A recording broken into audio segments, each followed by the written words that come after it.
What is scope? This call is now being recorded. Create binding for new local variables, deactivate binding, then make reference to variables. ഇത്രയാണ് scope റൂൾസിൽ പറയേണ്ട കാര്യങ്ങൾ. Okay, അത് പഠിച്ചോളൂല്ലോ. അപ്പോൾ നമ്മൾ നോക്കുന്നതിൽ നിങ്ങൾ പഠിക്കേണ്ടത് 5 കാര്യങ്ങൾ ഞാൻ ഓൾറെഡി പറഞ്ഞു കഴിഞ്ഞു നിങ്ങളോട്. Name, scope, binding time, scope rules. Okay, അതെല്ലാത്തിൻ്റെയും ഒരു മിനിമം ഡെഫിനേഷനെങ്കിലും പഠിച്ചു വെക്കണം. പിന്നെ ഇതിൽ വരുന്ന രണ്ടെണ്ണമാണ് സ്റ്റാറ്റിക് സ്കോപ്പും ഡൈനാമിക് സ്കോപ്പും.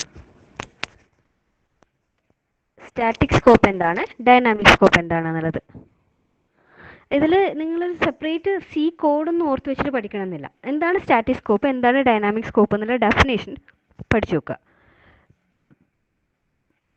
പിന്നെ നിങ്ങൾക്കറിയാലോ, നെസ്റ്റിംഗ് എന്ന് വെച്ച് കഴിഞ്ഞാൽ കൺസെപ്റ്റ് നിങ്ങൾക്ക് അറിയായിരിക്കും അല്ലേ. ഒന്നിൻ്റെ ഉള്ളിൽ വേറെ ഒന്ന് വരുന്ന രീതിയിൽ. അപ്പോൾ എങ്ങനെയാണ് ഇത് ആക്റ്റീവ് ആവുക നിങ്ങൾക്ക് അറിയായിരിക്കുമല്ലോ. നമ്മൾ സാധാരണയായിട്ട് ഒരു ഫംഗ്ഷൻ കോൾ വരുന്ന സമയത്ത് ഇപ്പോൾ ഒരു മെയിൻ ഫംഗ്ഷൻ ഉണ്ട്, മെയിൻ ഫംഗ്ഷൻ്റെ അകത്ത് വേറൊരു ഫംഗ്ഷൻ ഉണ്ട് എന്നുണ്ടെങ്കിൽ നമ്മൾ ഇതിൻ്റെ ഉള്ളിൽ വരുന്നത് ലോക്കലായിരിക്കും. പിന്നെ പിന്നെ ഏതെങ്കിലും വേരിയബിൾ നമ്മൾ ആക്സസ് ചെയ്യുമ്പോൾ തൊട്ടടുത്തതിലേക്ക് എടുക്കുക. പിന്നെ അതിൻ്റെ തൊട്ടടുത്ത നെയ്ബറിലെ വേരിയബിൾസാണ് എടുക്കുക. അത് ഓർത്ത് വെക്കണം, നെസ്റ്റിംഗ് എന്ന് പറയുന്നത്. ഓക്കെ, അപ്പോൾ അത്രയും പഠിക്കുക. പിന്നെ ഉള്ളത് important exist non local object, declaration order, അതൊക്കെ ഇത്രയാണ് ഫസ്റ്റ് ഹാഫിൽ മെയിനായിട്ട് പഠിക്കേണ്ടത്. പിന്നെ മൊഡ്യൂൾ, ഇപ്പം ഒരു ക്വസ്റ്റ്യൻ ചോദിക്കുകയാണ് explain modules in a program. അപ്പോൾ നിങ്ങൾക്ക് സ്വന്തമായിട്ട് എഴുതാൻ പറ്റൂലേ. എന്താ സാധാരണ നമ്മൾ കേൾക്കുന്ന മൊഡ്യൂൾ എന്ന് വെച്ചാൽ a part of the program. എന്തിനാണ് നമ്മൾ മോഡുലൈസേഷൻ ചെയ്യുക? ഡിവൈഡ് ചെയ്ത് കഴിഞ്ഞാൽ നമുക്ക് ഈസി ആയിട്ട് സോൾവ് ചെയ്യാൻ പറ്റും. അങ്ങനെയുള്ള കാര്യങ്ങളൊക്കെ നിങ്ങൾക്ക് എഴുതാൻ പറ്റില്ലേ. ഒരു ടേം കേട്ട് കഴിഞ്ഞാൽ ഇല്ലേ അഭിനന്ദേ അനക പറ്റൂലേ, അങ്ങനെ എഴുതാൻ പറ്റൂലേ? ഓക്കെ. അപ്പോൾ അതൊക്കെ എന്ന് വെച്ച് കഴിഞ്ഞാൽ നിങ്ങളിപ്പം ഇതൊന്നും ഇരുന്ന് ബൈഹാർട്ട് പഠിക്കണ്ട. ഇങ്ങനത്തെ കാര്യങ്ങളൊക്കെ ഓർത്ത് വെച്ചിട്ട് എന്താ പറയുക, എഴുതാൻ പറ്റുന്ന രീതിയിൽ എഴുതുക. പക്ഷേ ഇപ്പോൾ നേരത്തെ പറഞ്ഞ അത്രയും സാധനങ്ങൾ എന്തായാലും നന്നായിട്ട് തന്നെ പഠിക്കണം. പിന്നെ വരുന്ന 2 ടോപ്പിക് സ്റ്റാറ്റിക് സ്കോപ്പും ഡൈനാമിക് സ്കോപ്പിങ്ങുമാണ്. ഇതിൽ സ്റ്റാറ്റിക് സ്കോപ്പിംഗ് ഉള്ള ലാംഗ്വേജ് ഏതൊക്കെയാണ്, അതുപോലെ ഡൈനാമിക് സ്കോപ്പുള്ള ലാംഗ്വേജ് ഏതൊക്കെയാണ് എന്നുള്ളത് പഠിച്ചു വെക്കണം. ഓക്കെ, അപ്പോൾ എന്താണ് സ്റ്റാറ്റിക് സ്കോപ്പ്, എന്താണ് ഡൈനാമിക് സ്കോപ്പ്? സ്റ്റാറ്റിക് സ്കോപ്പ് എന്ന് വെച്ച് കഴിഞ്ഞാൽ binding are defined by the physical structure of the program before run time. Static എന്ന് പറഞ്ഞ വേർഡ് തന്നെ നിങ്ങൾക്കറിയാം, അത് കമ്പൈൽ ടൈമിൽ വരുന്നതാണ്. ഡൈനാമിക് എന്ന് വെച്ച് കഴിഞ്ഞാൽ binding depend on the current state of the program execution. അതായത് ഇപ്പം കറൻ്റ്ലി ഇപ്പോൾ എക്സിന് നിങ്ങളൊരു 3 എന്ന് കൊടുത്തു, റൺ ടൈമിൽ അത് 5 ആക്കി കഴിഞ്ഞ് കഴിഞ്ഞാൽ ഡൈനാമിക് സ്കോപ്പിംഗ് ആണ് ഫോളോ ചെയ്യുന്നുണ്ടെങ്കിൽ ആ എക്സിൻ്റെ വാല്യൂ 5 ആയിരിക്കും. സ്റ്റാറ്റിക് സ്കോപ്പ് ആണെങ്കിൽ അതിൻ്റെ വാല്യൂ ഓൾറെഡി നമ്മൾ ഡിക്ലെയർ ചെയ്ത വാല്യൂ ആയിരിക്കും. അതാണ് ഡിഫറൻസ്, അത് ഓർത്ത് വെക്കണം. അതൊന്ന് ചിലപ്പം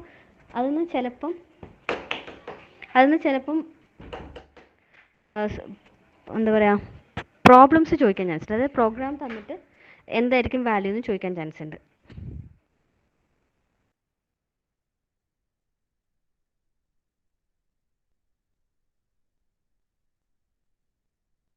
അതിൻ്റെ ഒരു എക്സാമ്പിൾ ഞാനിവിടെ കാണിച്ചിട്ടുണ്ട് നിങ്ങളുടെ PPT-യിൽ. സ്റ്റാറ്റിക് സ്കോപ്പിന് ഡൈനാമിക് സ്കോപ്പിന് അത് നോക്കുക. പിന്നെ ചോദിക്കുന്നതാണ് life time and storage of N event എന്ന് വെച്ചാൽ ഇത് നമ്മൾ ഓൾറെഡി പറഞ്ഞു. അതായത് നമ്മൾ നേരത്തെ ബൈൻഡിങ് ടൈം പറയുന്ന സമയത്ത് പറഞ്ഞില്ലേ, creation of N object, creation of binding, reference to variable, reactivation, destruction of object. ഈ വേർഡ് കേട്ട് കഴിഞ്ഞാൽ ഇതിൻ്റെ വേർഡിൻ്റെ എല്ലാം നിങ്ങൾ സിംഗിൾ ലൈൻ ഡെഫിനിഷൻ എല്ലാത്തിനും നോക്കി വെച്ചോ. ക്രിയേഷൻ ഓഫ് ഒബ്ജക്റ്റ് എന്ന് വെച്ചാൽ എന്താ, ഒബ്ജക്റ്റ് ക്രിയേറ്റ് ചെയ്യുക, അതിനെ നെയിമായിട്ട് ബൈൻഡ് ചെയ്യുന്നതാണ് ക്രിയേഷൻ ഓഫ് ബൈൻഡിങ് എന്ന് പറഞ്ഞാൽ. പിന്നെ റെഫറൻസ് ടു വേരിയബിൾ എന്ന് വെച്ച് കഴിഞ്ഞാൽ അതിൻ്റെ റെഫറൻസിങ് എൻവയോൺമെൻറ്റ് ക്രിയേറ്റ് ചെയ്യുക. ടെമ്പററി ഡീആക്ടിവേഷൻ ഓഫ് ബൈൻഡിങ്, നേരത്തെയുള്ള ടെമ്പററി ആയിട്ടുള്ള വേരിയബിൾസിൻ്റെ ബൈൻഡിങ് ഡീആക്ടിവേറ്റ് ചെയ്യുക, പുതിയ ബൈൻഡിങ്ങിനെ റീആക്ടിവേറ്റ് ചെയ്യുക, എല്ലാം കഴിഞ്ഞിട്ടാകുമ്പം ഒബ്ജക്റ്റിനെ ഡിസ്ട്രക്ട് ചെയ്യുക. ഇത്രയാണ് ലൈഫ് ടൈം ആൻഡ് സ്റ്റോറേജ് മാനേജ്മെൻറ്റിൽ മെയിൻ ഇവൻറ്റ്സ് എന്ന് പറയുന്നത്.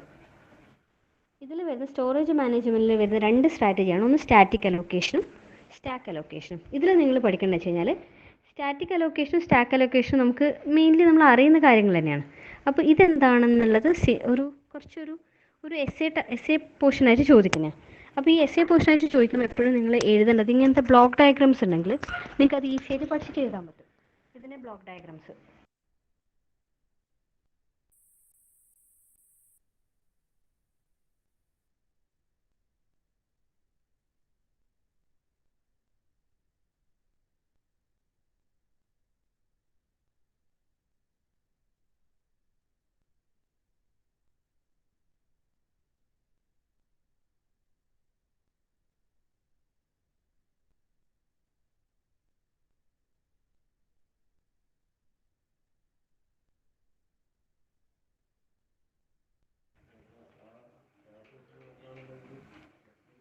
ഇതിൽ stack based allocation, static allocation എന്താണെന്നുള്ളത് നിങ്ങൾ ഈ 4 സാധനങ്ങൾ പഠിക്കണം.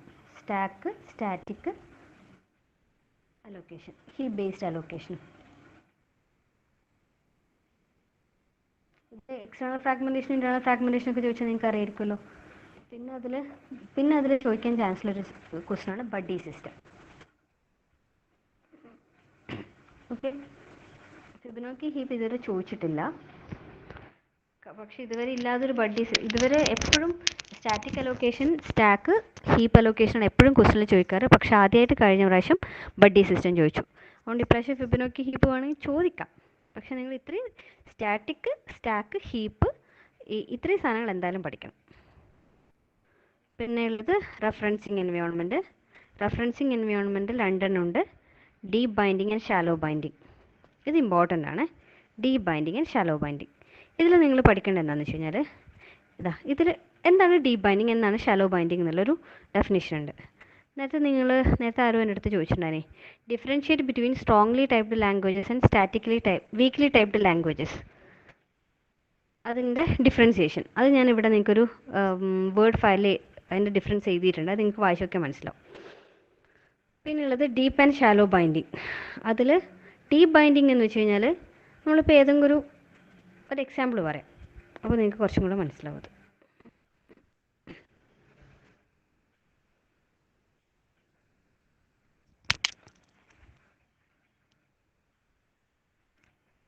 ഇത് പഠിക്കേണ്ടതാണ്, deep binding and shallow binding. അത് നമുക്ക് ലാസ്റ്റ് ഡിസ്കസ് ചെയ്യാം. ബാക്കിയുള്ള ടോപ്പിക്സ് കഴിഞ്ഞിട്ടാകുമ്പോൾ അങ്ങോട്ട് പോകാം. അപ്പോൾ റെഫറൻസിങ് എൻവയോൺമെൻറ്റിൽ എന്താണ് റെഫറൻസിങ് എൻവയോൺമെൻറ്റ്, എന്താണ് ഡീപ്പ് ബൈൻഡിങ്, എന്താണ് ഷാലോ ബൈൻഡിങ് നോക്കണം എന്തായാലും. അത് ഇതിൽ പറഞ്ഞിട്ടുണ്ട്. ഡീപ്പ് ആൻഡ് ഷാലോ അത് തന്നെയാണ് ഈ സ്ലൈഡിൽ മൊത്തം പറഞ്ഞിട്ടുള്ളത്. അത് തന്നെയാണ് ആദ്യത്തെ കുറച്ച് സാധനങ്ങളെല്ലാം.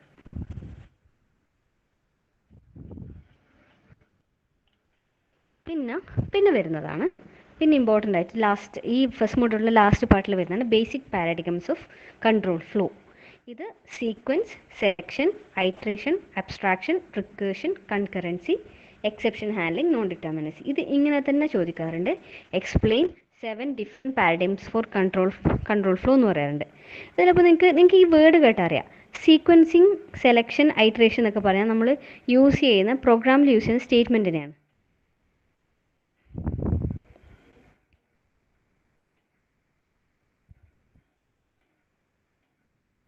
ഇതാണ് ഞാൻ നേരത്തെ ചോദിച്ച പ്രിസിഡൻസ് ആൻഡ് അസോസിയേറ്റിവിറ്റി പറഞ്ഞിട്ടില്ലേ, ഇതൊരു പ്രാവശ്യം ചോദിച്ചിട്ടുണ്ട്.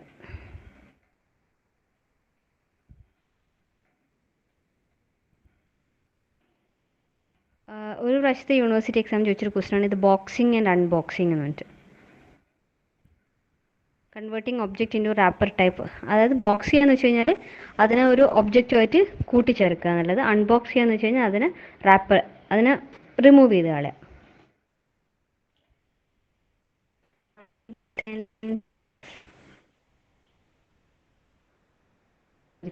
Short circuit evaluation.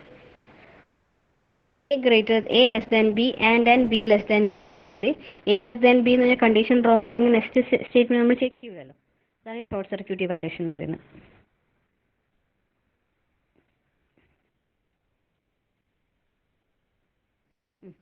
അപ്പോൾ സീക്വൻസിങ് എന്ന് വെച്ച് കഴിഞ്ഞാൽ ഒരു സ്റ്റേറ്റ്മെന്റിന് ശേഷം അടുത്ത ചെയ്യാന്നുള്ള ഒരു ഓർഡർ ഫോളോ ചെയ്യുന്നതാണ് സീക്വൻസിങ് എന്ന് പറഞ്ഞാൽ. സെലക്ട് ചെയ്യാന്ന് വെച്ചാൽ എന്താ, ഒരു സെറ്റ് ഓഫ് സ്റ്റേറ്റ്മെന്റ്സിന് നമ്മളൊന്ന് സെലക്ട് ചെയ്യുക. സാധാരണ നമ്മൾ ഈഫ് ദെൻ എൽസ് ഈഫ് അങ്ങനെയുള്ള സ്റ്റേറ്റ്മെന്റ് യൂസ് ചെയ്യില്ലേ, സെലക്ഷൻ സ്റ്റേറ്റ്മെന്റ്, അത് പഠിക്കാം. പിന്നെ ഐട്രേഷൻ എന്ന് വെച്ചാൽ ഏതായിരിക്കും, നമ്മൾ ലൂപ്പിംഗ് സ്റ്റേറ്റ്മെന്റ് ആയിരിക്കും നമ്മൾ ഐട്രേഷൻ എന്ന് വെച്ച് കഴിഞ്ഞാൽ. ഇതിനുള്ള എക്സാമ്പിൾ എഴുതിയിട്ടുണ്ടെന്നേ ഉള്ളൂ.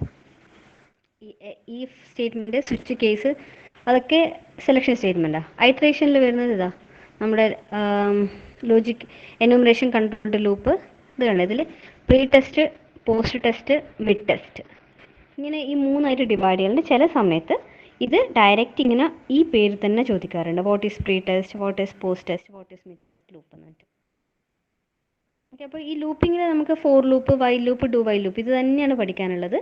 അതിൻ്റെ സിൻടാക്സ് ഓർത്ത് വെച്ചാൽ നിങ്ങൾ ജസ്റ്റ് ഈ ഒരു ഏരിയയിൽ എന്താണ് വരുന്നത് നോക്കി വെക്കുക. ബാക്കി നിങ്ങൾക്ക് വൈല്, ഫോറ്, ഡു വൈൽ അറിയെങ്കിൽ അത് തന്നെ എഴുതാം.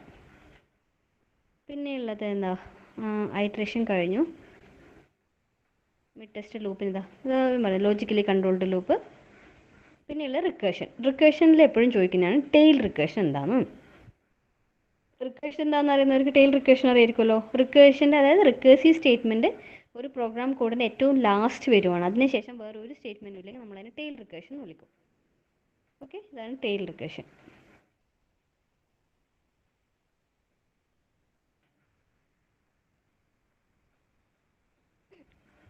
പിന്നെ ഇതാണ് applicative order evaluation, normal order evaluation. എന്ന് വെച്ച് കഴിഞ്ഞാൽ നിങ്ങളോട് ഞാൻ അതായത് നമുക്ക് എപ്പോഴാണോ ആവശ്യം വരുന്നത്, ലാംഡ എക്സ്പ്രഷൻ്റെ കേസിൽ പറഞ്ഞില്ലേ, നമുക്ക് വേണമെങ്കിൽ 4*4 എന്ന് സ്ക്വയറിൻ്റെ സ്ക്വയർ ഓഫ് 4 എന്ന് വേണമെങ്കിൽ സ്ക്വയർ ഓഫ് 4 ഇവാലുവേറ്റ് ചെയ്തിട്ട് വേണമെങ്കിൽ പാസ് ചെയ്യാം, അല്ലെങ്കിൽ അതുപോലെ തന്നെ പാസ് ചെയ്യാം.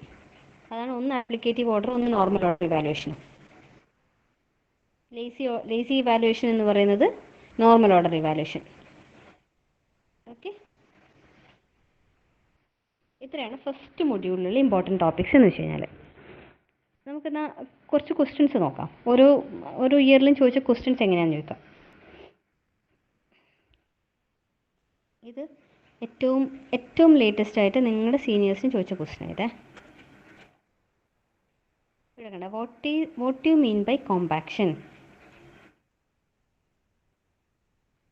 അറിയാമോ നിങ്ങൾക്ക്? കോമ്പാക്ഷൻ എന്ന് പറഞ്ഞ വേർഡ് കേട്ടിട്ടുണ്ടോ? അത് ഞാൻ നിങ്ങൾക്ക് നോട്ടിൽ തന്നിട്ടുണ്ട്, കോമ്പാക്ഷൻ എന്താണെന്നുള്ളത്. അതായത് മെമ്മറി അലോക്കേഷൻ ചെയ്യുന്ന സമയത്ത് അതിനുള്ള എഫിഷ്യൻ്റായിട്ട് ചെയ്യാൻ വേണ്ടിയിട്ടുള്ളൊരു മെത്തേഡാണ് കോമ്പാക്ഷൻ എന്ന് പറയുന്നത്. നിങ്ങൾ ജസ്റ്റ് ഗൂഗിൾ ചെയ്താൽ തന്നെ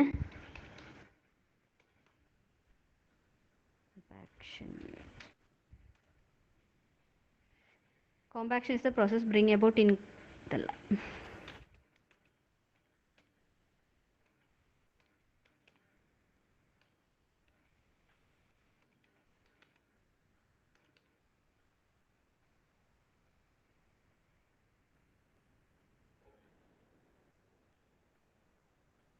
The process which free space is collected in a large memory chain to make some space available for a process. അതായത് നമ്മൾ ഓരോ സംഭവത്തിന് വേണ്ടിയിട്ടും മെമ്മറി ഡിവൈഡ് ചെയ്ത് കൊടുത്തിട്ട് അത് നമ്മൾ ഒരുമിച്ചാക്കൂലേ, അത് ഫ്രീ ആയിട്ടാകുമ്പോൾ അതിനെ ഒരുമിച്ചാക്കുന്ന മെത്തേഡിന് പറയുന്ന പേരാണ് കോമ്പാക്ഷൻ എന്ന് വെച്ച് കഴിഞ്ഞാൽ.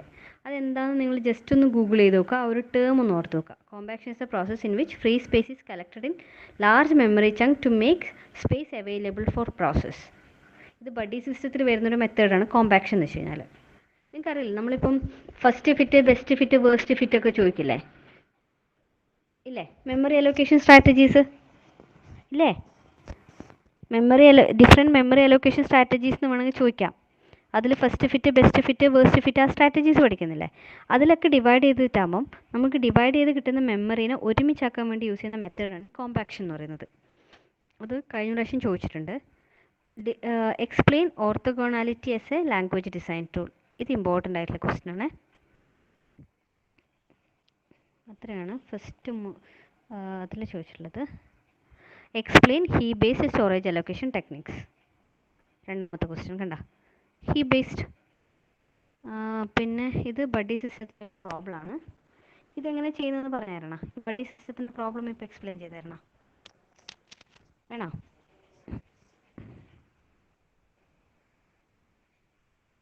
പറ, നിങ്ങളൊരു കപ്പാസിറ്റി അനുസരിച്ചിട്ട് ഞാൻ പറഞ്ഞുള്ളൂ. ഓക്കെ, അതായത് ഇപ്രാവശ്യം ചോദിച്ചൊരു ക്വസ്റ്റ്യൻ ആണിത്. അതായത് നിങ്ങൾക്ക് കാണുന്നില്ല, consider 1 MB of memory allocated using a buddy system. Show how the allocation deallocation is done of the following ആണ് ക്വസ്റ്റ്യൻ. അപ്പോൾ ഞാനിതിൻ്റെ ആൻസർ കീ കാണിച്ചു തരാം. നിങ്ങൾക്ക് കീയിൽ ഇതിൻ്റെ ആൻസർ വരുന്നില്ല, അതന്നെ ഞാൻ നിങ്ങൾക്ക് വെച്ചിട്ട് പഠിപ്പിച്ചു തരാം. ഓർത്തോഗോണാലിറ്റീസ് ലാംഗ്വേജ് ഡിസൈൻ ടൂൾ ഇതിൽ പറഞ്ഞിട്ടുണ്ട്. അപ്പോൾ വേണ്ട, നമുക്ക് തന്നിരിക്കുന്ന റിക്വസ്റ്റ് നോക്കാം ആദ്യം. അതായത് നമുക്ക് എത്ര മെമ്മറി തന്നിട്ടുള്ളത്? Megabyte memory. അപ്പോൾ നിങ്ങൾ ചെയ്യേണ്ടത് വെച്ച് കഴിഞ്ഞാൽ ആദ്യം തന്നെ 1 MB ഓഫ് മെമ്മറി ഉണ്ടാവും. 1 MB എന്ന് വെച്ച് കഴിഞ്ഞാൽ എത്ര GB ആണ്? നമ്മൾ 1024 അല്ലേ പറയാം, അല്ലേ? 1024 അല്ലേ? അപ്പോൾ അതിന് 1 MB എന്ന് പറയുന്നത്. അപ്പോൾ ഇതിൽ 1021 MB ഞാൻ എന്ത് ചെയ്യണം? ആദ്യത്തെ കേസിൽ 2 പോയിട്ട് ഡിവൈഡ് ചെയ്ത്, അതാണ് ഇവിടെ കാണിച്ചത്. ആദ്യം 1 MB, അതിനുശേഷം കാണുന്നത് 512-ന്റെ 2 ബിറ്റായിട്ട് കാണാമല്ലേ? 512 പ്ലസ് 512 എത്രയാ? 421024. അപ്പോൾ നിങ്ങൾ ആദ്യം ചെയ്യേണ്ടതെന്ന് വെച്ച് കഴിഞ്ഞാൽ 1 MB ഓഫ് മെമ്മറി ബഡ്ജറ്റ് തന്നിട്ടുണ്ട്. ആദ്യം 1 MB ഓഫ് മെമ്മറി ഇങ്ങനെ കാണിക്കുക, 1 MB. അടുത്ത കേസിൽ അതിനെ 2ആയിട്ട് ഡിവൈഡ് ചെയ്ത് കാണിക്കും. ഇതിങ്ങനെ ഒരു ഈക്വൽ പോർഷൻ ആയിട്ടാണ് ഡിവൈഡ് ചെയ്യുക. ഇപ്പോൾ 1024-ന് എക്സാക്ട് ഹാഫ് 512 റൈറ്റ്, 2ആയിട്ട് ഡിവൈഡ് ചെയ്തു. ഇനി ഞാൻ പറയുകയാണ്, നമുക്ക് റിക്വസ്റ്റ് ഈ 512-ന് നമുക്ക് ഫസ്റ്റിലെ റിക്വസ്റ്റ് വന്നത് 100K ആണ് അല്ലേ? 100K എന്ന് പറയുമ്പോൾ 512-ൽ 100 കൊടുത്തു കഴിഞ്ഞാൽ 400ഓളം സ്പേസ് ഏതാണ്ട് വേസ്റ്റ് ആയി പോകില്ലേ? 400ഓളം സ്പേസ് വേസ്റ്റ് ആയി പോലെ. അപ്പോൾ എന്ത് ചെയ്യുന്നു വെച്ച് കഴിഞ്ഞാൽ ഈ 512-നെ എഗെയിൻ ഡിവൈഡ് ചെയ്യും. അതായത് ഒരു ഹാഫ് 512 ആയിട്ട് തന്നെ കിടക്കും, പിന്നെ ഒരു ഹാഫിനെ 512-ന്റെ 2 പകുതി. 512-ന്റെ പകുതി എന്ന് വെച്ചാൽ എത്രയാണ് വരിക? 512-ന്റെ പകുതി എത്രയാ? ഇത് 286 അല്ലേ? 286-നല്ലേ 512-ന്റെ പകുതി വരുമോ? അപ്പോൾ 2 286 ഡിവൈഡ്, ഒരു 256, ഒരു 256, അതാണ് ഇവിടെ കാണിക്കുന്നത്. 2 286 ഡിവൈഡ് ചെയ്തു, റൈറ്റ്. 286 വേണ്ടല്ലോ ഈ 100Kനെ ഹോൾഡ് ചെയ്യാൻ വേണ്ടിയിട്ട്. അപ്പോൾ ഞാൻ എന്ത് ചെയ്യുന്നു വെച്ച് കഴിഞ്ഞാൽ ഈ 286-നെ 512 അതുപോലെ തന്നെ വെക്കും. ഈ 2 256-ൽ ഒരു 256 അതുപോലെ തന്നെ വെച്ചു. ഈ ഒരു 256-നെ എഗെയിൻ 2ആയിട്ട് ഡിവൈഡ് ചെയ്യും. ഈ 256-ന്റെ പകുതി എത്രയാണ്? 128, 256, 512 എന്നുള്ളൊരു ബ്ലോക്കായിട്ട് കിട്ടും നമുക്ക്. ക്ലിയർ ആയോ? ഈ ഡിവിഷൻ മനസ്സിലായോ? ഓക്കെ. ഇനി ഈ ഒരു 128-ൽ ഞാൻ ആദ്യം ഏതിന് അലോക്കേറ്റ് ചെയ്യും? 100-ന് അലോക്കേറ്റ് ചെയ്യും. ബാക്കി എത്രയുണ്ടാവും? 28. പിന്നെയുള്ള 128 അതുപോലെ ഉണ്ടാവും. മനസ്സിലായാ? ഈ ഒരു ഡിവിഷൻ മനസ്സിലായാ? ആദ്യത്തെ കേസിൽ നമുക്ക് 286 286-ന്റെ 2 പകുതി 128, ഇതൊരു 128, ഇതൊരു 128. ഈ 128-ൽ 100 റിക്വസ്റ്റ് എക്ക് വേണ്ടി കൊടുത്തു, എ എന്ന് പറയുന്ന പ്രോസസ്സിന് വേണ്ടി കൊടുത്തു. ബാക്കി എത്രയുണ്ട്? ബാക്കിയിൽ 28 ഇതാ അതുപോലെ, 128 അതുപോലെ. ഇനി അടുത്ത കേസിൽ അടുത്ത റിക്വസ്റ്റ് ബി എത്രയാ? 240 KB-ക്കാണ് അടുത്ത റിക്വസ്റ്റ് വരുന്നത്. അപ്പോൾ 240 KB-ക്ക് റിക്വസ്റ്റ് വരുമ്പോൾ അതിന് എവിടെ കൊടുക്കാം? 28-ൽ കൊടുക്കാൻ പറ്റില്ല, 128 കൊടുക്കാൻ പറ്റില്ല. പിന്നെ എവിടെയാണ് കൊടുക്കാനാവുക? 256-ലേക്ക് കൊടുക്കാനാവുള്ളൂ. അപ്പോൾ ഞാനിവിടെ കൊടുക്കും, ഈ 240 എന്ന് പറഞ്ഞിട്ട് ഉള്ള സ്ഥലത്ത് കൊടുക്കും. ബാക്കി എത്രയുണ്ടാവും? 16 ബാക്കി ഉണ്ടാവും. ക്ലിയർ ആണോ പറയുന്നത്? ഓക്കെ. അടുത്ത റിക്വസ്റ്റ് എന്ന് പറഞ്ഞാൽ നിങ്ങൾ റിക്വസ്റ്റ് ചെയ്താ തേർഡ് റിക്വസ്റ്റ് കഴിഞ്ഞാൽ 64-ന് വേണ്ടിയിട്ടാണ്. 64-ന് എവിടെ കൊടുക്കാമെന്ന് പറഞ്ഞാൽ നിങ്ങൾ ഈ 64 എവിടെയാണ് കൊടുക്കാൻ പറ്റുക? 100-ൽ കൊടുക്കാൻ, 100 ഓൾറെഡി അലോക്കേറ്റഡ് ആണ്. 28-ആണ് ബാക്കിയുള്ള സ്ഥലം. പിന്നെ ബാക്കിയുള്ള സ്പേസ് എന്ന് വെച്ചാൽ 128-ആണ്. ഈ 128 ഫുള്ള് വേണ്ടല്ലോ, 64 അല്ലേ വേണ്ടോ? അപ്പോൾ അതിനെ 2 പകുതിയാക്കും. ഒരു 64-ൽ വേറൊരു 64, എന്നിട്ട് 64 സിക്ക് വേണ്ടി കൊടുക്കും, റൈറ്റ്. പിന്നെയുള്ളത് ഏതാ? 256-ന് ഇവിടെ എവിടെയും ഹോൾഡ് ചെയ്യാൻ പറ്റില്ല. അപ്പോൾ അടുത്ത നേരത്തെ ഉണ്ടായ ബാക്കിതാ ഇതിൻ്റെ റൈറ്റ് ഹാഫിൽ ഈ 256 അലോക്കേറ്റ് ചെയ്യും. ബാക്കി 256 അതുപോലെ തന്നെ ഉണ്ടാവും. പിന്നെ അടുത്ത് എന്താ ചെയ്യുന്നത്? റിലീസ് ബി റിലീസ് ചെയ്യണം. ബി എത്രയായിരുന്നു മെമ്മറിയിലുള്ളത്? ബി 240. അപ്പോൾ 240 റിലീസ് ചെയ്യുന്ന സമയത്ത് ഫുൾ 256 അതുപോലെ തന്നെ കിടക്കും. കണ്ടാ? 240 റിലീസ് ചെയ്ത് കഴിഞ്ഞാൽ നേരത്തെ ഉണ്ടായിരുന്ന 240 + 16 ചെയ്ത് 256 കിട്ടും. മനസ്സിലാവുന്നുണ്ടോടാ? അത്തിൻ, അഭിനവ്, ശ്രീഷ്മ, പ്രശ്ന, അനക്ക, അഞ്ജലി, വിഷ്ണു, ഈ പറയുന്നത് മനസ്സിലാവുന്നുണ്ടോ? ഓക്കെ, ക്ലിയർ ആവുന്നുണ്ടല്ലോ. അപ്പോൾ നിങ്ങൾ അടുത്ത എങ്ങനെ ചെയ്യാൻ നോക്കി? റിലീസ് എ ചെയ്തു. എ റിലീസ് ചെയ്യുമ്പോൾ എത്ര ബാക്കി വരുമെന്ന് പറഞ്ഞ്? 100 ബാക്കി വരും. അപ്പോൾ ഫുള്ള് 128 ഫ്രീ ആവും. ഇതാ ഇവിടെ 128 വേണ്ട.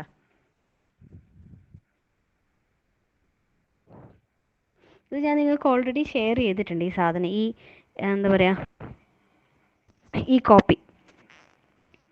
അടുത്തത് റിക്വസ്റ്റ് ഫോർ 75 എന്ന് പറഞ്ഞാൽ 75 ഇവിടെ കൊടുക്കും. ഈ 128-ൻ്റെ ആദ്യത്തെ 75 കൊടുക്കും, ബാക്കി 53 ഫ്രീ ആയിട്ടുണ്ടാവും. റിലീസ് ചെയ്യുന്ന പറയുമ്പോൾ അതിനെ റിലീസ് ചെയ്യും, ഇനെ റിലീസ് ചെയ്യും, ഡീനെ റിലീസ് ചെയ്യും. റിലീസ് ചെയ്യുന്ന സമയത്ത് നമ്മൾ മൊത്തം ടോട്ടലി റിലീസ് ചെയ്യുക, ലാസ്റ്റ് 1 MB-യിലേക്ക് എത്തിച്ചേരുക. തുടങ്ങുന്നത് 1 MB-യിലായിരിക്കണം, ലാസ്റ്റ് 1 MB-യിലേക്ക് എത്തിക്കും. ഈ പറയുന്ന പ്രോസസ്സ് നമ്മൾ ഈ ഓരോ മെമ്മറി ഫ്രീ ആവുന്ന സമയത്ത് കൂട്ടി കൂട്ടി എടുക്കുന്നതിന് പറയുന്ന പേരാണ് കോമ്പാക്ഷൻ. അതാണ് ഫസ്റ്റ് ചോദിച്ച ക്വസ്റ്റ്യൻ. ഇത് ക്ലിയർ ആയോ എല്ലാവർക്കും? ഈ കൺസെപ്റ്റ് ഓക്കെ അല്ലേ?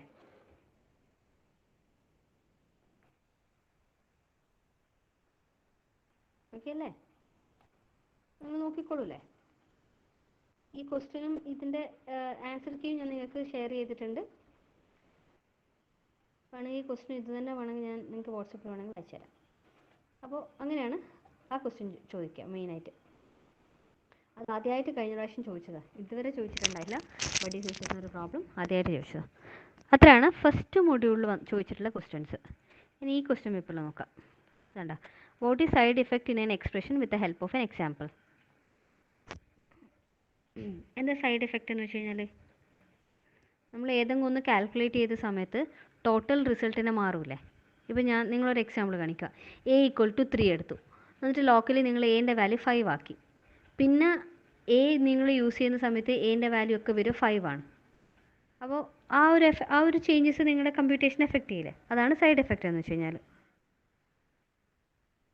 Okay,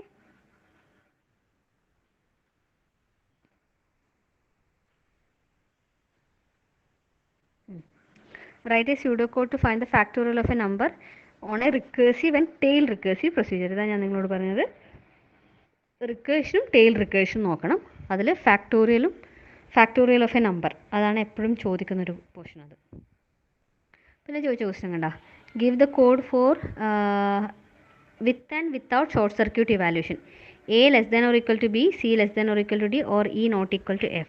Then close, else close. ചോദിച്ചിട്ടുള്ളതെന്ന് വെച്ച് കഴിഞ്ഞാൽ ഷോർട്ട് സർക്യൂട്ട് ഇവാലുവേഷൻ എങ്ങനെ വർക്ക് ചെയ്യും എന്നുള്ളതാണ്. ബി എന്ന് പറയുന്ന പാർട്ടിലുള്ള ക്വസ്റ്റ്യൻ. അത് ഞാൻ നേരത്തെ PPT കാണിച്ചു തന്നില്ലേ, സെയിം സാധനം.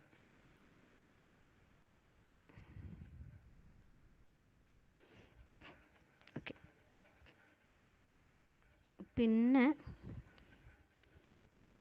പിന്നെ ചോദിച്ചൊരു question,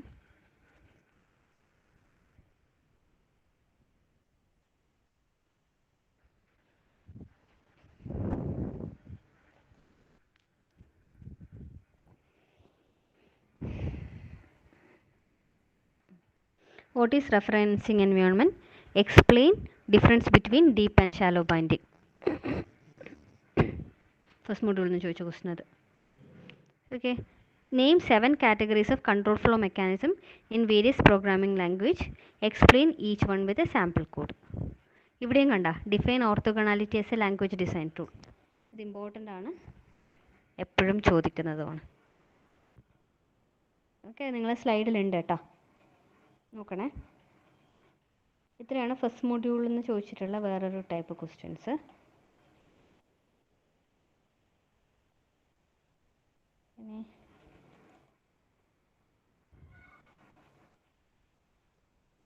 What is binding time?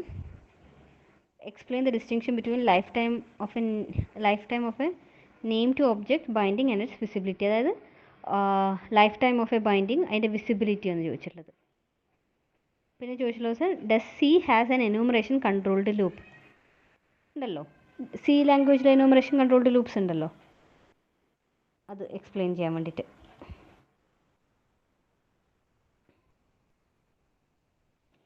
ഇങ്ങനെയുള്ള ടൈപ്പ് ക്വസ്റ്റ്യൻസ് ആണ് നിങ്ങൾക്ക് അധികം, ഞാൻ നേരത്തെ പറഞ്ഞില്ലേ, ഡീപ് ബൈൻഡിങ് ആൻഡ് ഷാലോ ബൈൻഡിങ്ങിൻ്റെ കേസിൽ എപ്പോഴും ചോദിക്കുന്ന ഒരു ടൈപ്പ് ക്വസ്റ്റ്യൻ ആയിരുന്നു. പിന്നെ C language is not a strongly typed language. Can you give the reason that prevents C language to be strongly typed language? അതിൻ്റെ റീസണാണ് ഇവിടെ പറഞ്ഞിട്ടുള്ളത്.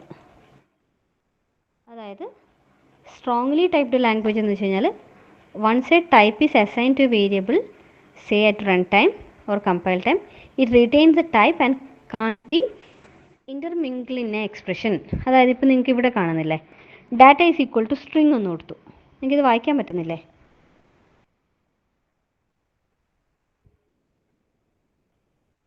Data is equal to string എന്ന് കൊടുത്തു, പിന്നെ ഡാറ്റ ഈസ് ഈക്വൽ ടു 5 എന്ന് പറഞ്ഞു. Okay, ആദ്യം കൊടുത്തിട്ടുള്ളത് ഒരു സ്ട്രിങ് വാല്യൂ ആണ്, പിന്നെ അസൈൻ ചെയ്യുന്ന ഒരു ഇൻറ്റീജർ വാല്യൂ ആണ്. റൈറ്റ്, ഞാൻ റൺ ടൈമിൽ സ്ട്രിങ് പ്ലസ് ഇൻറ്റീജർ ചെയ്യുവാണ്. അപ്പോൾ ഇങ്ങനെയുള്ള സ്ട്രോങ്ലി ടൈപ്ഡ് ലാംഗ്വേജസിലാണെങ്കിൽ we cannot intermingle expression with other types easily. നമുക്ക് വേറൊരു ടൈപ്പായിട്ട് മിങ്കിൾ ചെയ്തിട്ട് ടൈപ്പ് എറർ ഉണ്ടാവും ഇങ്ങനെ ചെയ്യുന്ന സമയത്ത്. ഇനി വീക്ക്ലി ടൈപ്ഡ് ലാംഗ്വേജസ് ആണെങ്കിലോ, once the type is assigned to a variable, say at runtime or compile time, it can be intermingled in expression with other types easily. നമുക്ക് അതർ ടൈപ്പായിട്ട് ഇന്റർമിംഗിൾ ചെയ്യാം. അതാണ് ചില ലാംഗ്വേജസ് എന്തുകൊണ്ടാണ് വീക്ക്ലി ടൈപ്ഡ് ആവാത്തതെന്ന് ചോദിച്ചിട്ടുള്ള ക്വസ്റ്റിന് answer. Okay, വേണ്ട with the help of a given figure show how static and ഇത് അടുത്ത second മോഡ്യൂളിൽ വരുന്നതാണ്. Value model and reference model അത് ചോദിച്ചിട്ടുണ്ട്. നിങ്ങൾക്ക് അറിയാവോ value model and reference model? ഇതാണ് value model and reference model പഠിക്കേണ്ടത്.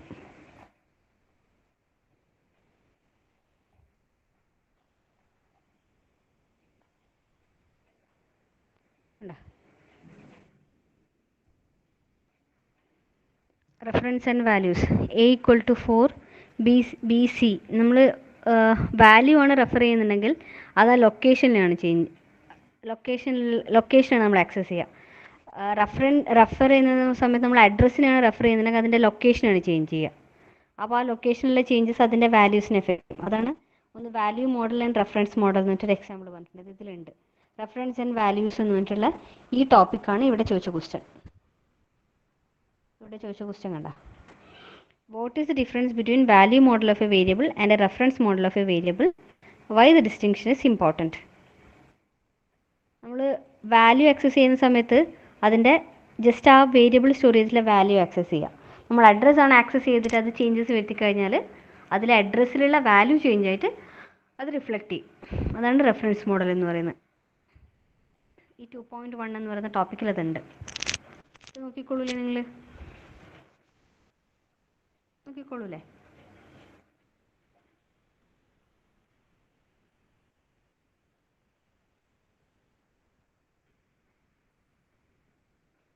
പിന്നെ ചോദിച്ചതാ സെയിം ക്വസ്റ്റ്യൻ കണ്ടില്ലേ, what is short circuit evaluation, give an example.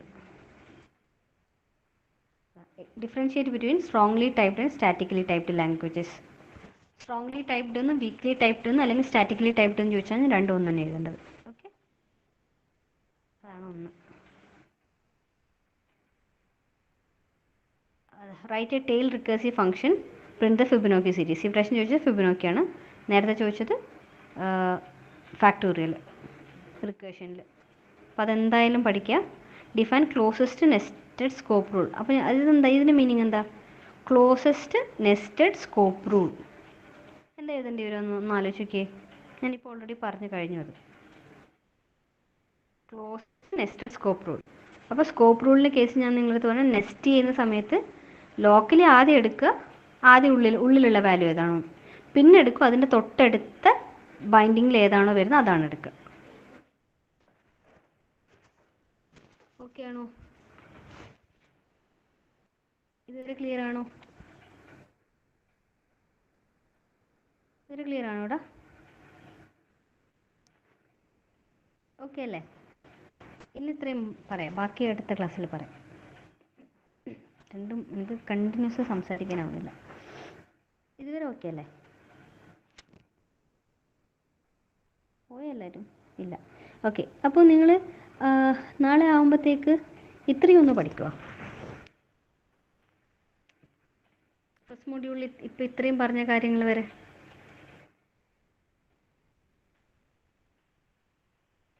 Okay, പിന്നെ ഇതിൽ ചോദിക്കുന്നൊരു ക്വസ്റ്റ്യനാണ്, നിങ്ങൾക്കൊരു ക്വസ്റ്റ്യൻ തന്നിട്ട് അതിലെ ഡീപ്പ് ബൈൻഡിങ് വാല്യൂ എത്രയായിരിക്കും, ഷാലോ ബൈൻഡിങ്ങിൻ്റെ വാല്യൂ എത്രയായിരിക്കും എന്നിട്ട് ചോദിക്കാറുണ്ട്. അതായത് നിങ്ങൾ ശ്രദ്ധിച്ചിട്ടുണ്ടോയെന്നറിയില്ല, ഒരു ക്വസ്റ്റ്യൻ പേപ്പറിൽ 1-2 പ്രാവശ്യം ചോദിച്ചൊരു ക്വസ്റ്റ്യൻ അത്.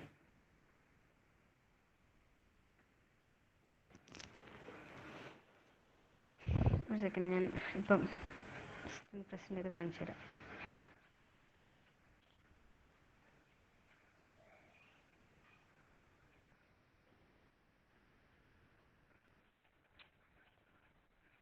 ഞാൻ നിങ്ങൾക്ക് അതിൻ്റെ ഫോട്ടോ ഷെയർ ചെയ്യാം. അപ്പോൾ അടുത്തതിന് സെക്കൻഡ് മോഡ്യൂൾ പറയണോ അതോ ഇത്ര വരെ മതിയോ?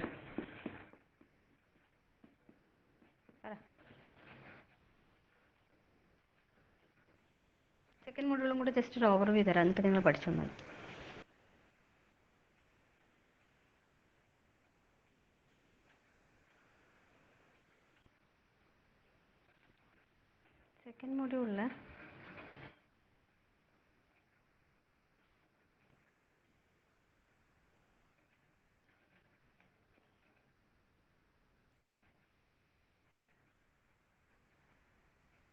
സെക്കൻഡ് മൊഡ്യൂളിൽ ഇമ്പോർട്ടൻറ്റ് ടോപ്പിക്സ് എന്ന് വെച്ച് കഴിഞ്ഞാൽ ആദ്യത്തെ പോർഷനിൽ പറയുന്നത് data type, type system, then type checking ആണ്.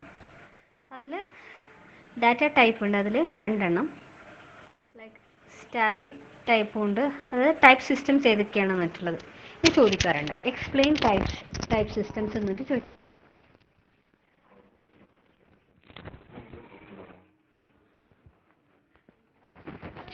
ടൈപ്പ് സിസ്റ്റംസ് അതിൽ type ഇക്വലൻസ്, type compatibility, type inference, ഇത് 3ഉം ചോദിക്കാറുള്ളതാണ്.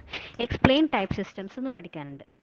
ഓക്കെ, അത് പഠിക്കാം. അതുപോലെ സ്ട്രോങ്ലി, സ്റ്റാറ്റിക്കലി എന്താണെന്നുള്ളതും പഠിക്കാം. പിന്നെ ചോദിക്കുന്ന 2 ഇമ്പോർട്ടൻ്റ് ആയിട്ടുള്ള 2 പോർഷൻ ടൈപ്പ് ഇക്വലൻസ് എന്ന് പറയുന്നത്. അത് ഇമ്പോർട്ടൻ്റ് ആണ്, ഞാൻ പഠിപ്പിക്കുമ്പോൾ പറഞ്ഞിട്ടുണ്ടായിന് ടൈപ്പ് ഇക്വലൻസ് എന്താണ്. അതിൽ 2 ടൈപ്പ് ഇക്വലൻസ് ഉള്ളത്, നെയിം ഇക്വലൻസും സ്ട്രക്ചർ ഇക്വലൻസും. നെയിം ഇക്വലൻസ് എന്ന് വെച്ച് കഴിഞ്ഞാൽ അതിൽ നെയിം സെയിം ആയിട്ട് വരിക, സ്ട്രക്ചർ എന്ന് വെച്ച് കഴിഞ്ഞാൽ അതിൻ്റെ സ്ട്രക്ചർ സെയിം ആവാം. ഏതാണ് ഇവിടെ പറഞ്ഞിട്ടുള്ളത്. പിന്നെ ചോദിക്കുന്ന ടൈപ്പ് കോമ്പാക്റ്റിവിറ്റി, അതിൽ അസൈൻമെൻറ്റ് കോമ്പാക്റ്റിവിറ്റി, എക്സ്പ്രഷൻ കോമ്പാറ്റബിലിറ്റി ഉണ്ട്, പാരാമീറ്റർ കോമ്പാറ്റബിലിറ്റി ഉണ്ട്. ഇത് നോക്കും, 3 സിമ്പിളാണ്, അത് നിങ്ങൾക്ക് ഈസി ആയിട്ട് പഠിക്കാൻ പറ്റുന്ന. ടൈപ്പ് ഇൻഫറൻസ് എന്ന് വെച്ചാൽ എന്താ, ഒരു ടൈപ്പ് നമുക്ക് ഓൾറെഡി അറിയാമെങ്കിൽ അതിൻ്റെ ഡിറൈവ്ഡ് ടൈപ്പ്, ഇപ്പോൾ 2 ഇൻറ്റീജർ വാല്യൂ ആഡ് ചെയ്ത് കഴിഞ്ഞാൽ അതിൻ്റെ റിസൾട്ട് ഇൻറ്റീജർ ആയിരിക്കും എന്ന് പറയില്ലേ, അതിനാണ് നമ്മൾ ടൈപ്പ് ഇൻഫറൻസ് എന്ന് വെച്ചാൽ. അത് നോക്കും, അത് നിങ്ങൾക്ക് എളുപ്പമായിട്ട് പഠിക്കാൻ പറ്റുന്നതാണ്. പിന്നെ ഇതിൽ ചോദിക്കുന്നതാണ് കോമ്പോസിറ്റ് ടൈപ്പ്.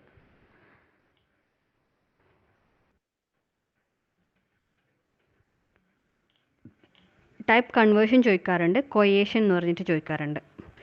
അത്രയാണ് ടൈപ്പ് സിസ്റ്റംസ് എന്ന് പറയുന്ന ടോപ്പിക്കിൽ. എന്താണ് ടൈപ്പ് സിസ്റ്റം വരയ്ക്കുക, ഡിഫറെൻറ്റ് ടൈപ്പ് സിസ്റ്റംസ് ഏതൊക്കെയാണെന്ന് പറയുക, name and structure and name ഇക്വലൻസ് എന്താണെന്ന് പഠിക്കുക, കൊയേഷൻ എന്താണെന്ന് പഠിക്കുക. അതാണ് ആദ്യത്തെ ഹാഫിൽ. രണ്ടാമത്തെ ഹാഫ് എന്ന് പറയുന്നത് റെക്കോർഡിന് സ്ട്രക്ചറാണ്. വേരിയൻ്റ് ഓഫ് റെക്കോർഡും ചോദിക്കാറുണ്ട്, അതാണ് യൂണിയൻ എന്ന് പറയുന്നത്. ഇത് ഇമ്പോർട്ടൻ്റ് ആണ്, ഇതെന്തായാലും പഠിക്കണം, ഇതാരും സ്കിപ്പ് ചെയ്യാൻ പാടില്ല, ഇത് നിങ്ങൾക്ക് ഈസി ആയിട്ട് പഠിക്കാൻ പറ്റും. റെക്കോർഡ് എന്ന് വെച്ചാൽ നിങ്ങൾക്ക് അറിയാലോ, സ്റ്റുഡൻറ്റ് റെക്കോർഡ്. ഈ എക്സാമ്പിൾ തന്നെ ഓർത്ത് വെച്ചാൽ മതി. Name, atomic number, atomic weight, metallic, ഇതിൽ 4 റെപ്രസെൻറ്റേഷൻ ഉണ്ട്. ഇതൊരു നോർമൽ സ്ട്രക്ചർ. ഇതിൽ ഹോൾ എന്താണെന്ന് പഠിക്കാനുണ്ടാവും. മെമ്മറി, നമ്മുടെ മെമ്മറി ഫ്രീ ആയിട്ട് കിടക്കുന്ന സ്ഥലത്തിനല്ലേ നമ്മൾ ഹോൾ എന്ന് പറയാം. അപ്പോൾ ഇതാണ് മെമ്മറി. റെക്കോർഡ് വേരിയൻ്റ്, അതായത് യൂണിയൻ എന്ന് പറയും. അതെന്താണെന്ന് ഇവിടെയുണ്ട്. അതാണ് സ്ട്രക്ചർ ആൻഡ് വേരിയൻസിൽ. ഇത് ആ വിത്ത് ആൻ എക്സാമ്പിൾ, അതെന്തായാലും പഠിക്കണം, അത് ഇമ്പോർട്ടൻ്റ് ആണ്. ഓക്കെ, അപ്പോൾ സെക്കൻഡ് മൊഡ്യൂളിൽ first type system, type checking, name ഇക്വലൻസ്, structural ഇക്വലൻസ് പഠിക്കുക. പിന്നെ റെക്കോർഡ്, വേരിയൻ്റ് റെക്കോർഡ്, അത് പഠിക്കുക. പിന്നെ എറേസ് എന്ന് പറഞ്ഞ കൺസെപ്റ്റ് നിങ്ങൾക്ക് അറിയുന്നത് തന്നെയാണ്. ഇതിൽ ചോദിക്കുക, എപ്പോഴും ചോദിക്കുക, എറേസിൽ ചോദിക്കുന്ന ക്വസ്റ്റ്യൻ എന്ന് വെച്ച് കഴിഞ്ഞാൽ ഇതാണ്.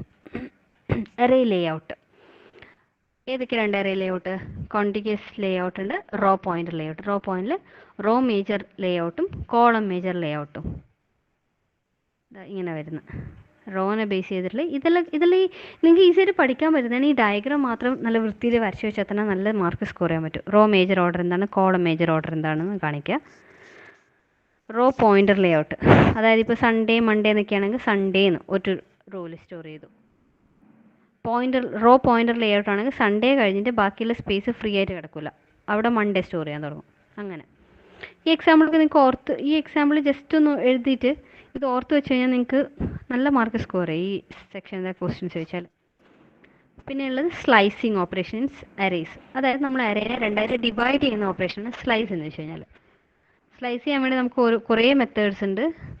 ഏതൊക്കെ കുറേ ടൈപ്പിൽ നമുക്ക് സ്ലൈസ് ചെയ്യാം. അതിന് എക്സാമ്പിളാണ് ഇവിടെ കാണിച്ചിട്ടുള്ളത്.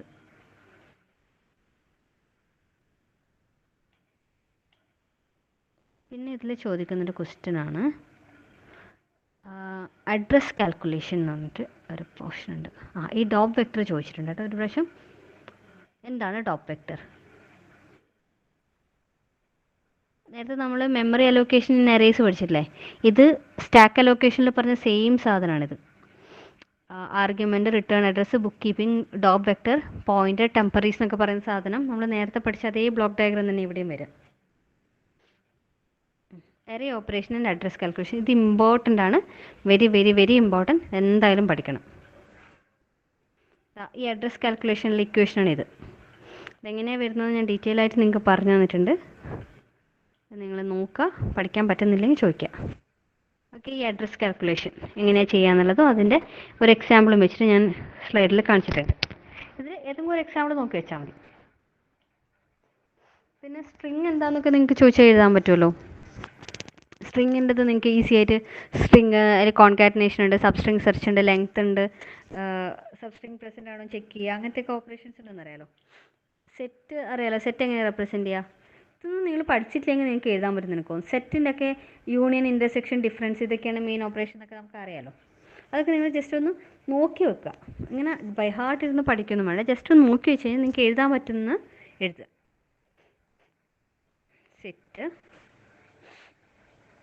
സെറ്റ് ചോദിക്കാറുണ്ട്.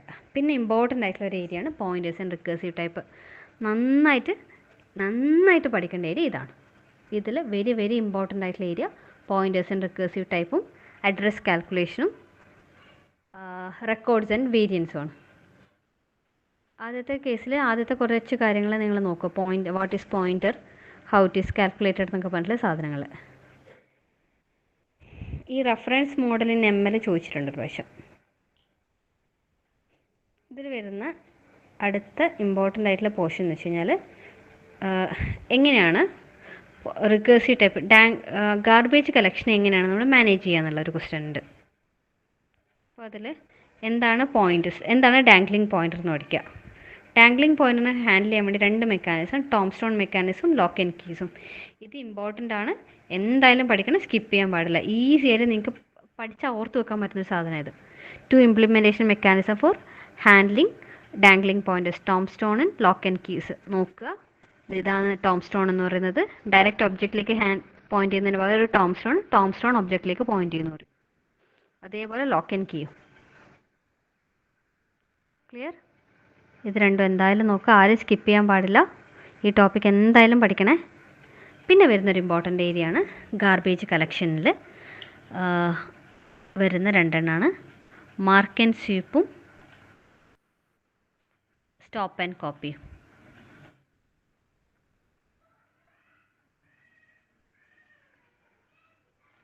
ഇതിൽ റെഫറൻസ് കൗണ്ട് എന്ന് പറഞ്ഞിട്ടൊരു മെത്തേഡ് ഉണ്ട്. അതായത് നമ്മൾ ഓരോ നോഡിനെയും കൗണ്ട് ചെയ്തിടും. എന്നിട്ട് അതിന് ആ ടോട്ടൽ വാല്യൂവിനെ അതിൻ്റെ റെഫറൻസ് കൗണ്ട് എന്ന് വിളിക്കും. Pointers in tracing collection. ഇതിൽ വരുന്ന 2 മെക്കാനിസമാണ്. ഒന്ന് mark and sweep. Mark and sweep എന്ന് വെച്ച് കഴിഞ്ഞാൽ അതെന്താണെന്ന് വെച്ച് കഴിഞ്ഞാൽ നമ്മളിപ്പോൾ ഒരു മെമ്മറി ലൊക്കേഷനിൽ ഫ്രീ ആയിട്ടുള്ള ലൊക്കേഷൻ, അതായത് നമുക്ക് യൂസ് ചെയ്യാൻ പറ്റാത്ത ലൊക്കേഷൻ ഉണ്ടോ എന്ന് കണ്ടുപിടിക്കാൻ വേണ്ടിയിട്ട്. അതിൽ 2 ഫേസാണ് ഉള്ളത്, ഒരു മാർക്ക് ഫേസും ഒരു സ്വീപ്പ് ഫേസും. മാർക്ക് ഫേസിൽ എന്താ ചെയ്യുന്നത് വെച്ചാൽ ഒരു ഗാർബേജ് കളക്ടർ എൻ്റയർ മെമ്മറി കൂടെ സെർച്ച് ചെയ്ത് പോകും. അതിലെല്ലാ മെമ്മറി ലൊക്കേഷനും നമ്മൾ യൂസ്ലെസ് എന്ന് മാർക്ക് ചെയ്യും. ഓക്കെ, അതാണ് ആദ്യത്തെ സ്റ്റെപ്പ്. അതിനാണ് നമ്മൾ മാർക്ക് ഫേസ് എന്ന് വിളിക്കുക. രണ്ടാമത്തെ ഫേസിൻ്റെ പേരാണ് സ്വീപ്പ് ഫേസ് എന്ന് പറയുന്നത്. അതെന്ന് വെച്ച് കഴിഞ്ഞാൽ നമ്മൾ ഈ സെർച്ച് ചെയ്ത അതേ ലൊക്കേഷനിൽ ഒന്നും കൂടെ നമ്മൾ സെർച്ച് ചെയ്ത് പോകും. ഡെപ്ത് ഫസ്റ്റ് ട്രാവേഴ്സിൽ വെച്ചിട്ട് സെർച്ച് ചെയ്ത് പോകുന്ന സമയത്ത് നമുക്ക് റീച്ചബിൾ ആയിട്ടുള്ള ഒബ്ജക്റ്റ് ഉണ്ടാവുമല്ലോ. നമുക്ക് കുറേ മെമ്മറീസ് ചിലപ്പോൾ റീച്ച് ചെയ്യാൻ പറ്റാത്ത മെമ്മറി ലൊക്കേഷൻസ് ആയിരിക്കും, അത് ചിലപ്പോൾ നമ്മൾ യൂസ് ചെയ്യുന്നുണ്ടാവില്ല. അപ്പോൾ റീച്ചബിൾ മെമ്മറി ലൊക്കേഷൻ നമ്മൾ യൂസ്ഫുൾ എന്ന് മാർക്ക് ചെയ്യും. റൈറ്റ്. ഇനിയാണ് അടുത്ത സ്റ്റെപ്പ് സ്വീപ്പിംഗ് ഫേസ് എന്ന് വെച്ച് കഴിഞ്ഞാൽ നമ്മൾ നേരത്തെ യൂസ്ലെസ് എന്ന് മാർക്ക് ചെയ്ത ലൊക്കേഷൻ മുഴുവൻ നമ്മൾ സ്വീപ്പ് ചെയ്ത് കളയും. ഓക്കെ, അതിൻ്റെ ഒരു ഡയഗ്രം ഇവിടെ കാണിച്ചിട്ടുണ്ട്. അടുത്ത സ്റ്റോപ്പ് ആൻഡ് കോപ്പി എന്ന് പറയുന്നത് 2 ഹാഫായിട്ട് ഡിവൈഡ് ചെയ്യും. ആദ്യം ഫസ്റ്റ് ഹാഫിൽ ഫുള്ളാവും. ഫസ്റ്റ് ഹാഫിൽ ഫുള്ളായിട്ടാകുമ്പോൾ നിയർലി ഫുള്ളാവുന്ന സമയത്ത് കറക്റ്റ് ബിഗിൻ റീച്ചബിൾ ബ്ലോക്കിന് മുഴുവൻ സെക്കൻഡ് ഹാഫിലേക്ക്, അതായത് ടോട്ടലിനെ 2ആയിട്ട് ഡിവൈഡ് ചെയ്യും. അതാണ് ഈ സ്റ്റോപ്പ് ആൻഡ് കോപ്പി എന്ന് പറയുന്നത്. നമുക്ക് തന്നിരിക്കുന്ന മെമ്മറീനെ എക്സാക്ട്ലി 2 ഹാഫായിട്ട് ഡിവൈഡ് ചെയ്യും. എന്നിട്ട് ഇവിടെ എല്ലാ സാധനങ്ങളും ഫില്ലാവും. ഇവിടെ കുറേ ഫില്ലായിട്ട് എക്സാക്ട്ലി ഏതാണ്ട് ഫില്ലാവാനാവുന്ന സമയത്ത് ഇവിടെ യൂസ് ചെയ്ത സാധനങ്ങൾ നമ്മൾ യൂസ് ചെയ്യുന്ന മെമ്മറീനെ മുഴുവൻ ഇങ്ങോട്ടേക്ക് മാറ്റും. അപ്പോൾ ഇവിടെ ബാക്കി എന്ത് ചെയ്യും? ബാക്കി ഇവിടെ യൂസ് ചെയ്യുന്നതൊക്കെ reachable code is copy to second half with no external fragmentation. അപ്പോൾ ഫസ്റ്റ് ഹാഫിലേക്ക് എല്ലാം കോപ്പി ചെയ്ത് കഴിഞ്ഞ് ഇവിടെ യൂസ്ലെസ് ആയിട്ടുള്ള സാധനങ്ങളല്ലേ ഉണ്ടാവുക, അതിനെ മുഴുവൻ ക്ലിയർ ഔട്ട് ചെയ്യും. അതാണ് സ്റ്റോപ്പ് ആൻഡ് കോപ്പി എന്ന് പറയുന്ന മെക്കാനിസം.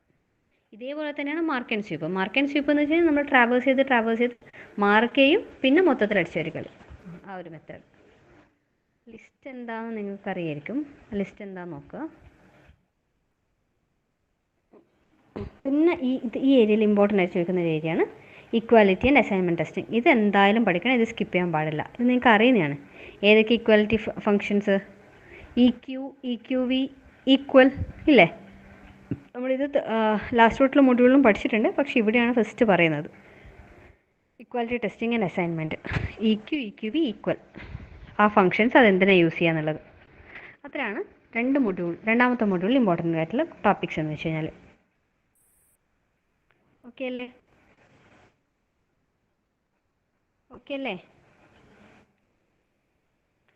ഇല്ല, അപ്പോൾ ഇതിലെപ്പോഴും ചോദിക്കുന്നത്, ഇപ്പം ക്വസ്റ്റ്യൻ പേപ്പറിൽ ജസ്റ്റ് ഒരു ക്വസ്റ്റ്യൻസ് നോക്കിയിട്ട് പോവാം. ഇവിടെ നിങ്ങൾ കണ്ടില്ലേ, എക്സ്പ്ലെയിൻ സ്ട്രക്ചറൽ ആൻഡ് നെയിം ഇക്വലൻസ് ചോദിക്കാറുണ്ട്, ഇമ്പോർട്ടൻ്റ് ആണ്, സ്കിപ്പ് ചെയ്യാൻ പാടില്ല. Summarise difference between mark and sweep, stop and copy, garbage collection. Okay, അടുത്ത ക്വസ്റ്റ്യൻ നോക്ക്. How records R represented in A programming language, അതും ഇമ്പോർട്ടൻ്റ് ആണ്, അത് സ്കിപ്പ് ചെയ്യാൻ പാടില്ല. കേട്ടല്ലോ? Explain different memory layout in record type. Various type compatibility. What is the importance of garbage collection? Explain different techniques for garbage collection. അപ്പോൾ നിങ്ങൾക്ക് അറിയാം, അത് ഇമ്പോർട്ടൻ്റ് ആണ്, അത് ആരും സ്കിപ്പ് ചെയ്യാൻ പാടില്ല. കേട്ടല്ലോ? ഇമ്പോർട്ടൻസ് ഓഫ് ഡാറ്റ ടൈപ്സ് വെച്ചിട്ടുണ്ട്. ക്ലിയർ ആണോ? ഇത് 2 മൊഡ്യൂൾ ഓക്കെ അല്ലേ? ഏതാണ്ട് ഒരു ഐഡിയ കിട്ടിയില്ലേ 2 മൊഡ്യൂൾസിൻ്റെയും? ഏതാണ്ട് ഒരു ഐഡിയ കിട്ടിയില്ലേ? ഓക്കെ, ശരി. ഇവിടെ നിങ്ങൾക്ക് കാണാം differentiate between structural name equivalence. അതിപ്പോൾ എന്തായാലും പഠിക്കണം, ആരും സ്കിപ്പ് ചെയ്യല്ലേ ഇത്. പിന്നെ type conversion, coercion can be performed in C language. പിന്നെ ചോദിച്ചൊരു question, array elements stored in memory address calculation. ഇതും എപ്പോഴും ചോദിക്കുന്ന ഒരു ഏരിയയാണ്. കണ്ടില്ലേ, array address calculation in arrays. അപ്പോൾ ഇത്രയും സെക്കൻഡ് മൊഡ്യൂളിൽ മസ്റ്റായിട്ട് പഠിക്കണം. ഇത് ഫുള്ളൊന്നുമില്ല, ഞാനിപ്പോൾ നിങ്ങളുടെ അടുത്ത് സ്കിപ്പ് ചെയ്യരുത് എന്ന് പറയുന്ന പോർഷൻസ് എന്തായാലും പഠിക്കുക. അത് ആദ്യം പഠിച്ചു വെക്കുക. കേട്ടല്ലോ? പഠിക്കുമ്പം നിങ്ങൾക്ക് എന്തെങ്കിലും ഡൗട്ട് വരുമോ, മനസ്സിലാവാണ്ടിരിക്കുന്നതിന് നിങ്ങൾ ഒരു വോയിസ് മെസ്സേജ് അയക്കുക, അല്ലെങ്കിൽ ജസ്റ്റ് ഏത് ഏരിയ ആണ് മനസ്സിലാവാത്തതെന്ന് പറ, ഞാൻ വോയിസ് ഇട്ടുതരാം. ഓക്കെ അല്ലേ? നമുക്ക് അതിൻ്റെ പേരില്ല എന്നാലേ. ഓക്കെ, എല്ലാവരും പോയാ? ശ്രീഷ്മ, അനക, ശ്രദ്ധ, വിഷ്ണു. ഓക്കെ, ശരി. So will stop here. Okay, അപ്പോൾ എല്ലാവരും പഠിക്കുക, നന്നായിട്ട് പഠിക്കുക, നന്നായിട്ട് പഠിക്കാൻ നോക്ക്. നാളെ ഒരു സെഷൻ വേണമെന്നുണ്ടെങ്കിൽ നിങ്ങൾ പറയുകയാണെങ്കിൽ ഞാൻ കണ്ടക്ട് ചെയ്യാം. എനിക്കിനി ഒരു സെഷൻ ഞാൻ വിചാരിക്കുന്നത് വെച്ച് കഴിഞ്ഞാൽ ലാംഡ കാൽക്കുലേഷൻ, നമ്മുടെ പ്രോബ്ലംസ് ഇല്ലേ, square root of A × B എന്നൊക്കെ പറഞ്ഞിട്ട് കാൽക്കുലേറ്റ് ചെയ്യുന്ന ആ പ്രോബ്ലംസ് ചെയ്യുന്നത് എങ്ങനെയാണെന്ന് പറഞ്ഞുതരാം. അതിനുവേണ്ടി ഒരു സെഷനും കൂടെ കണ്ടക്ട് ചെയ്യാം. നിങ്ങൾക്ക് ആവശ്യമെങ്കിൽ വേറെയും കണ്ടക്ട് ചെയ്യാം. ഇതെന്തായാലും കണ്ടക്ട് ചെയ്യണം. ഓക്കെ അല്ലേ? അപ്പോൾ okay, you can let me. Bye bye.